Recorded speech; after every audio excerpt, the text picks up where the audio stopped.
Maswerteng gabi po mga ka-STL. Narito na po ang resulta ng STL Pangasinan para sa araw na to, 3rd January 21, 2026, araw ng Miyerkules. Naway ang mga natayaan nyo pong mga numero kanina ay manalo nawa ngayong gabing ito, 8:45 PM. Kaya kunin nyo na po ang inyong mga ticket. Narito na po ang resulta.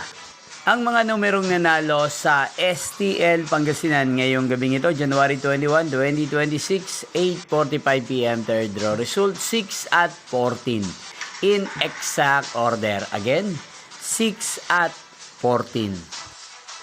At ngayong gabing ito sa STL Pangasinan, natin pong i-shoutout si Ate Alpine ng Pangasinan. Shoutout po sa inyo, Ate Alpine. Sana po ay nasa maayos kayong kalagayan. At sa lahat po ng mga taga Pangasinan, shoutout po sa inyong lahat.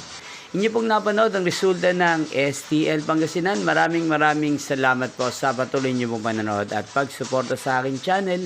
Magkita-kita pong muli tayo bukas ng alas 12 ng tanghali. Thank you for watching.